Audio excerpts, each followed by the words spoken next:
Good morning. Welcome to Freeway Bible Study for today, the 13th day of March, 2018. Today, Genesis 12.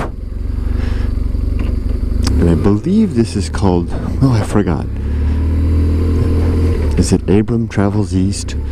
Something like that. Anyway, hello, my name is Kurt Bell.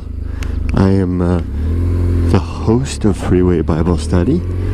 I'm a non-believer, yet I enjoy reading and studying and talking about what I learned related to the Bible. So I'm going to share now this particular chapter, which is an interesting one. It really has two main sections. In the first section, I think the title is Covenant with Abram, perhaps, because the first section is, the first part of this chapter is where God outlines his covenant with Abram, who of course later be known as Abraham.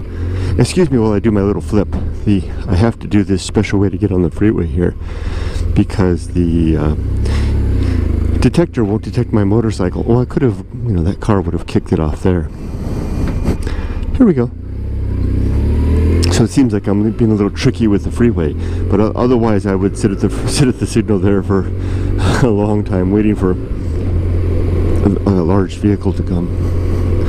So there was the first part of chapter 12 is where God establishes his covenant with Abraham, which is a really important event.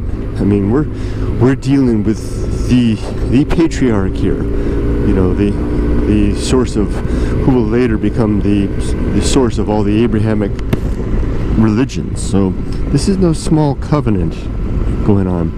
And in the second part, we'll deal with Abram's adventures in Egypt. So let's go over it. So the chapter opens. Remember in chapter 12, we'd seen the Tower of Babel created, and the descendants of Shem, which led to what is his name? Terah. I think his name is Terah, and he has his son Abram and his grandson Lot, and they had in chapter 11 they had ventured east towards Canaan. And yesterday, because I did chapter 12, so I did chapter 11 yesterday, and yesterday I missed the fact that they actually didn't make it to Canaan. They stopped in Haram and settled there for some reason. So I missed that fact. I thought that Haram was in Canaan, but it's not. So in chapter 12 now, I learned that Terah, remember Terah is the father of Abram.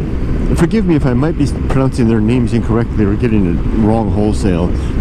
I know I've got Abram right, and yesterday I couldn't remember Abram's wife's name. I knew that she would later be called Sarah, but now I've got it. She's Sarai at this point. So Abram and Sarai will become Abraham and Sarah later.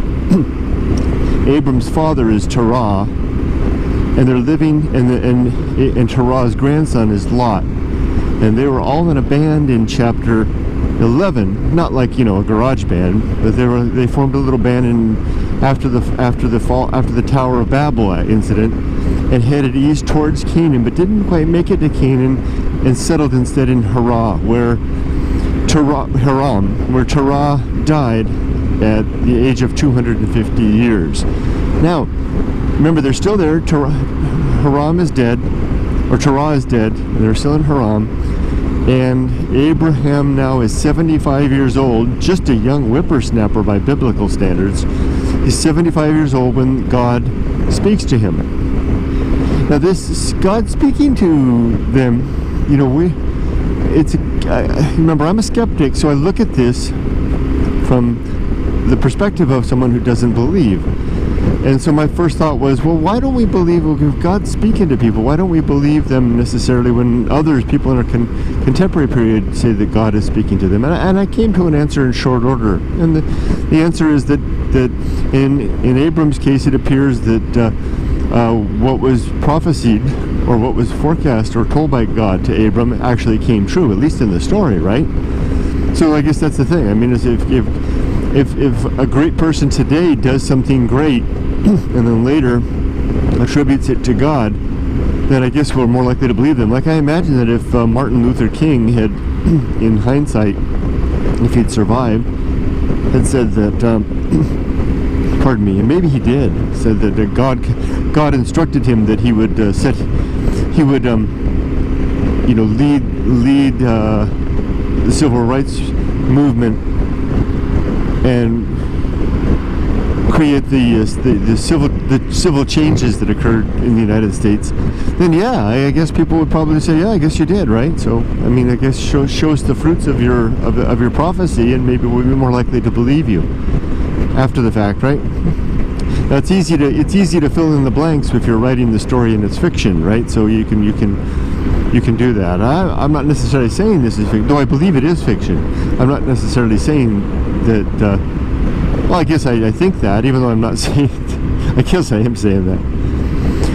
So, well, yeah, and the point being then that it would be easy to fill in the blanks, to create, it's easy to say that, Luke Skywalker will go on to do great things when you're the author of the whole story. Hold on. Okay, so in the first part, like I said, there's two parts to chapter 12. The first part is the covenant between God and Abram. The second part is Abram's adventure and journey into Egypt. So let's talk about the first part. In the first part, it opens with God speaking to Abram and telling him that he wants him to move.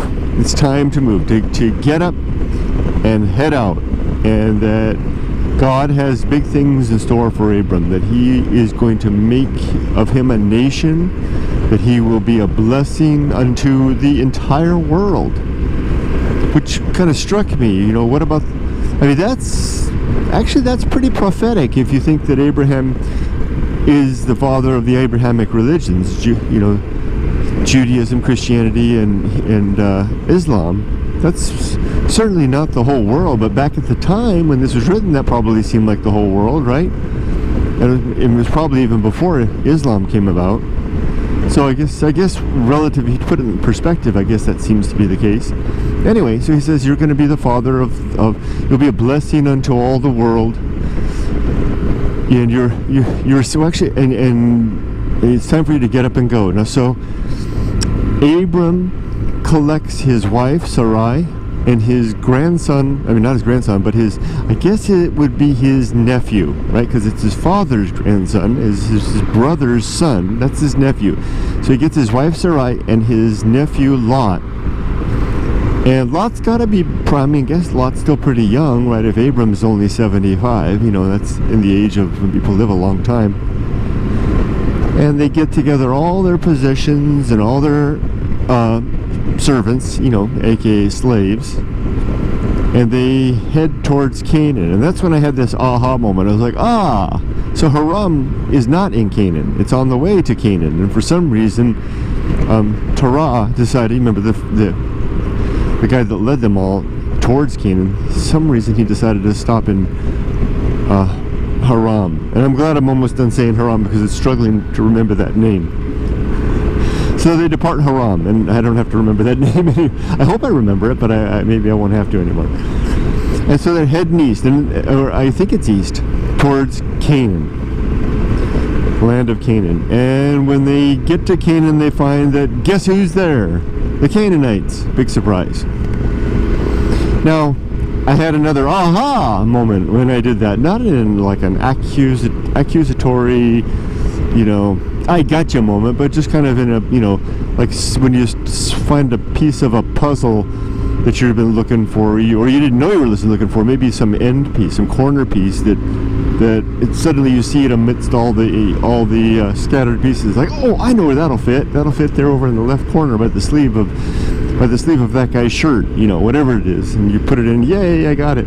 And when I realized that it said that they went to Canaan, and Canaan was occupied by the Canaanites, and then God says, I will give you this land. No, he didn't say that I will give you this land to Abram. He says, I will give this land to your seed. Now I wonder if that's going to have some distinction later, and I'll be impressed if it does, because if there's that much detail and that much thought in the storyline, that was pretty impressive.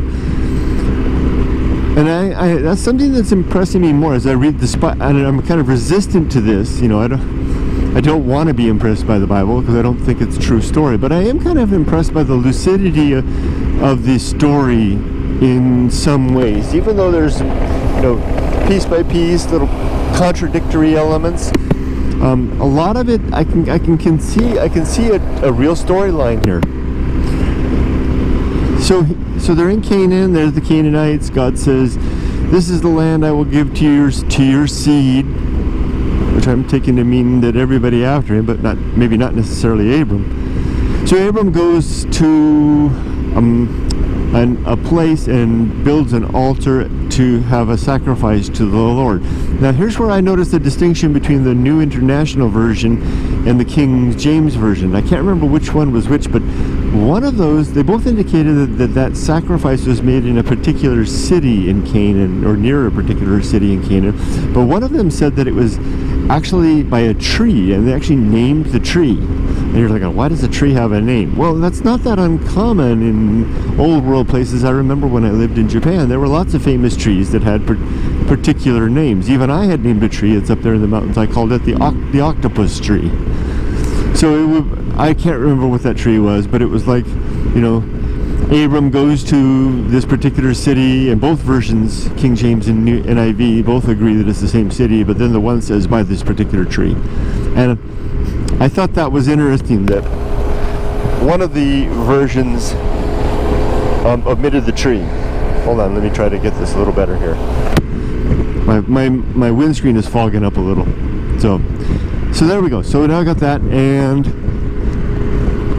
are they going to settle? You might wonder. Is Abram and his team, Sarai, Lot, and all their servants and all their animals, are they going to settle? No. And why not? Because there's a famine, which makes perfect sense. I mean, they don't need in Canaan any more mouths to feed, so they go to a place where maybe the famine is a little less severe. They head on down south to Egypt. Now, as they approach Egypt, Abram, he looks at his wife and he says, you're a good-looking woman. That might be a problem in Egypt, because they might desire you and see getting rid of me as a shortcut to get to you. So why don't he tells his wife Sarai, instructs her to refer to him as her brother, so that instead of being someone to get out of the way, it's someone to placate, and the Egyptians will treat him well rather than killing him to get to Sarai. And just as he expected, that's exactly what happens. You get down there, and the servants of Pharaoh spy Sarai and inform Pharaoh, who summons her to the court, and in short order she becomes Pharaoh's wife. And it doesn't say so in the King James edition. It's got that old-fashioned Shakespearean kind of language, and it wasn't quite sure. It almost sounds like Pharaoh is thinking about making Sarai his wife a little later when he confronts Abram about this. But then in the New International Version, it says very clearly that Pharaoh did take her to be his wife. And just a side point right here.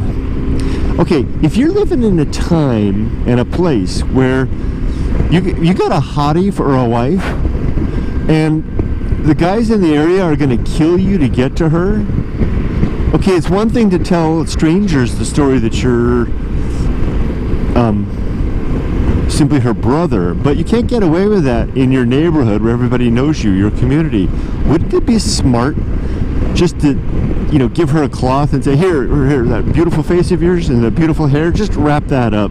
Here, put this covering on. And while you're at it, grab those draperies off the window there and drape that over your shoulders. And therefore, no one's going to see your body or your face or your lovely hair and desire you, right?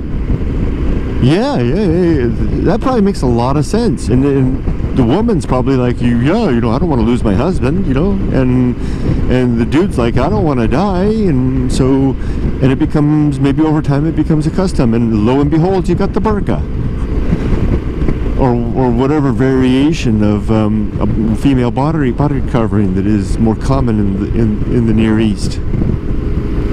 or the Middle East. So interesting. I was thinking about that.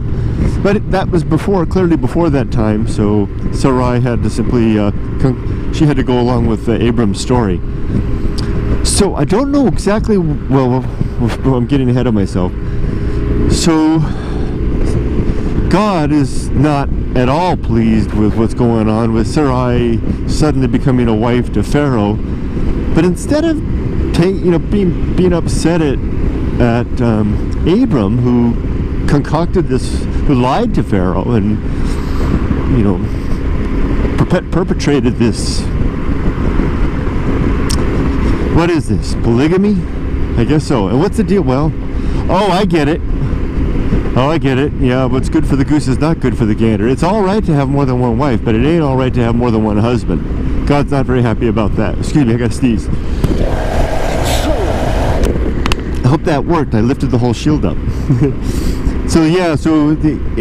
That was what it was. It's polygamy on the reverse, on the flip side, right? Sarai had more than one husband. That's not good. So God clearly thinks so. So God lays a curse upon the house of Pharaoh. Disease, it sounds like. Something like that. And it's not going well for Pharaoh. And somehow Pharaoh finds out what Abram did. Of course he blames it on Abram, not Sarai. That's just par for the course. And he confronts Abram, and you think, you're dealing with Pharaoh. I don't know. Maybe my conception of Pharaoh is different, but you'd think that would be a bad thing to do to any king in that time, and especially I wasn't Pharaoh kind of a deity? I don't know. But Pharaoh's like a very reasonable guy. He's like, hey man, what'd you do? Why'd you lie to me about your wife? And telling me that you were her brother, and so that I took her to be my wife, and I've got this curse from the Lord. And wouldn't that kind of open the eyes lift the eyebrows of Pharaoh to say, hey, well, I guess this guy's God is real, but he's got his own pantheon of gods, the Egyptian gods, and why didn't they intervene or do something about it? I don't know. Anyway, I guess those thoughts didn't cross his mind, or that's just not a part of the story. But he tells Abram, take your wife and your servants and all your animals and get out of here. And we don't know what Pharaoh tells his men, his soldiers and the like, but he tells them something, and so I guess they're kind of escorted out. But the interesting thing is, it sounds like Abram gets away with his wife, his life, and all of his booty, because while he was under the auspices of being Sarai's brother, his fortune was increased, and he asses, she asses, male servants, maid servants, and all kinds of, and camels. So he got all kinds of goodies, and so it was a pretty good deal for Abram. Maybe that was God's plan, was to enrich him before sending him out of Egypt. And we know that God has, we know from if we skip ahead, I've read the Bible before, so I know what's coming, even though if I don't know all the details as well as the chapter I'm reading at hand. But we know later that God is not above, hardening the heart or changing the will or the thinking of men, especially Pharaoh. We'll witness later with Moses, and God 3 times hardens Pharaoh's heart, so that he can continue to wreak havoc on the kingdom of Egypt for Moses' sake, to make a great story, and to eventually send him out. So maybe he was doing the same thing to this particular Pharaoh. Excuse me. So that's it, and then he splits. Abram splits. He's still Abram. So he hasn't had a name change yet, but he's enriched.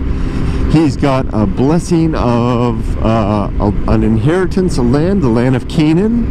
Oh, and let me dwell on that for a second. I had one of those, hopefully I didn't say this already, but I don't think I did. I had another big aha moment when God said, this is the land that I'm going to give to you, the land of Canaan. And my mind my mind literally went, oh yeah, well that's cool. Those are just the Canaanites, right? I mean, they're cursed people anyway. They're going to be servants unto Shem, literally servants unto Shem. And we know that Abram is of the bloodline of Shem.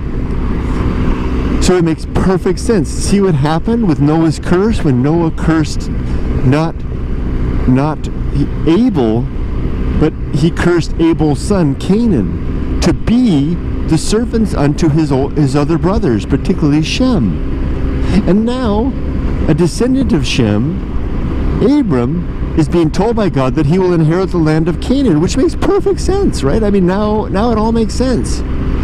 You know, that's impressive. That's impressive that the story holds together quite nicely, but still doesn't mean it's true necessarily. I mean, John Steinbeck's great novel, The Grapes of Wrath, has great continuity in, over 1,800 maybe pages. There's great continuity between the chapters. No evidence of divine inspiration, just really good writing and good storytelling. Maybe that's what's going on here, or maybe it was God writing all this stuff. That's a possibility, I guess. So now I guess he's leaving Egypt. He's enriched. We don't know what's up next. So I guess that's waiting for tomorrow, and we'll find out what happens next in Abram. We know that there's big things in store, right? He's gonna be. I think Abram is the one that is going to wrestle angels, maybe meet God, have a face-to-face with God, have his name changed, and a few other things. But we'll leave off for now. Thanks for joining me for another episode of Freeway Bible Study.